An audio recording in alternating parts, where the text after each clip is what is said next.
इकाई होती है। जैसे मकान की इकाई क्या होती है? ईंट। वैसे ही हमारे शरीर की इकाई क्या है? कोशिका, है ना। अब ये कोशिकाएं दो प्रकार की होती है, एक है जंतु कोशिका और ये है पादप कोशिका। ठीक है, पौधों में पाए जाने वाली कोशिका को कहते हैं पादप कोशिका, जंतुओं में पाए जाने वाली कोशिका को कहते हैं जंतु कोशिका।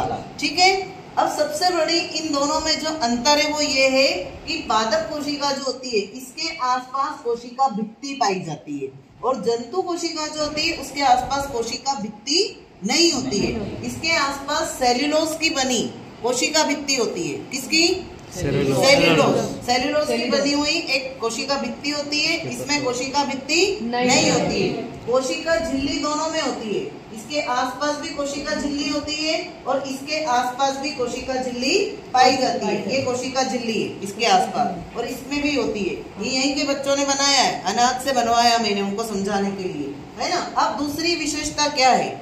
पादप कोशिका जो होती है इसका आकार निश्चित होता है, जंतु कोशिका का आकार निश्चित नहीं होता है। आयताकार भी हो सकती, गोल भी हो सकती, इसका आकार निश्चित नहीं होता है। अब पादप कोशिका की सबसे बड़ी विशेषता आपने देखा है ना, पत्तियां हरे कलर की होती है क्योंकि वो अपना भोजन बनाती है, क्योंकि उनमें क्लोरोफिल पाया जाता है। हरित लवक क्या होता है? हरित लवक। हमने इसको हरा बनाने का प्रयास किया है। तो इसमें आप सबसे पहला देख लो, इसमें हरित लवक, ये देखो ये हरित लवक पाया जाता है। इस हरित लवक के कारण ये भोजन बनाने में सक्षम होती है और इसमें हरित लवक कहीं भी आपको दिखाई नहीं देगा।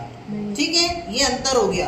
दूसरा, इसमें रिक्तिका होती है। ये देखो ये रिक्तिका, ये बड़ी रिक्तिका दिख रही है। रिक्तिका मतलब जिसके अंदर जल भरा हुआ रहता है। क्या भरा रहता है? जल भरा हुआ रहता है। और इसमें क्या है? इसको थोड़ा इधर घुमाओ, इसमें आप रिक्तिका देखो, ये रिक्तिका छोटी दिखाई दे रही है, दिख रही है। इस रिक्तिका में ये छोटी है क्योंकि जंतु कोशिकाओं में इतना जल एब्जॉर्ब करने की आवश्यकता नहीं होती है। तो पौधे तो अपने पास जल को अवशोषित करके रखते हैं, तो इस रिक्तिका में रखते हैं, इसलिए इनकी रिक्तिका कैसी होती है? बड़ी कैसी होगी? बड़ी। फिर इसमें देखो आप, ये पाया जाता है तारक केंद्र। तारक केंद्र, ये तारक केंद्र जो होते हैं सेंट्रोसोम, इसमें भी होते हैं सेंट्रोसोम। फिर उसके बाद में इसमें पाया जाता है, अब सबसे मेन एक अंतर, पादप कोशिका के अंदर जो केंद्रक होता है वो क्या होता है? भित्ति से सटा हुआ पास में, और इसमें केंद्रक कहाँ दिखाई दे रहा है? बीच में सेंटर में पाया जाता है। केंद्रक मतलब क्या? जिसके अंदर गुणसूत्रों का निर्माण होता है ना, जिसके अंदर आनुवंशिक लक्षण होते हैं हमारे।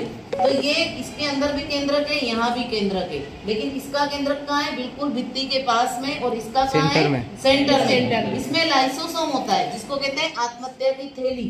इसमें लाइसोसोम नहीं होता है, इसमें लाइसोसोम नहीं होता है, इसमें लाइसोसोम होता है। फिर उसके बाद में यहाँ पे देखें आप कि ये पूरा ये गोल्जी बॉडी दोनों में होती है, यहाँ भी दिख रही है, यहाँ भी दिख रही है। माइटोकॉन्ड्रिया जिसको कोशिका का बिजली घर कहते हैं, ये माइटोकॉन्ड्रिया यहाँ भी है। ये देखिए अब ये लिखा हुआ है माइटोकॉन्ड्रिया, कोशिका का बिजली घर।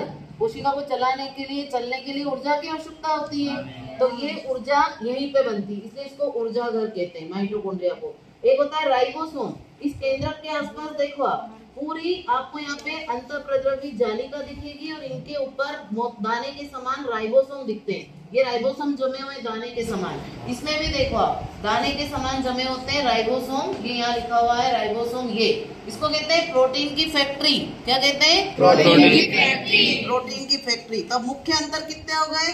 पादप कोशिका, सबसे पहले पादप कोशिका में कोशिका भित्ति पाई जाती है, जंतु कोशिका में कोशिका भित्ति नहीं पाई जाती है। पादप कोशिका की कोशिका भित्ति सेल्यूलोज की बनी होती है। किसकी बनी होती है?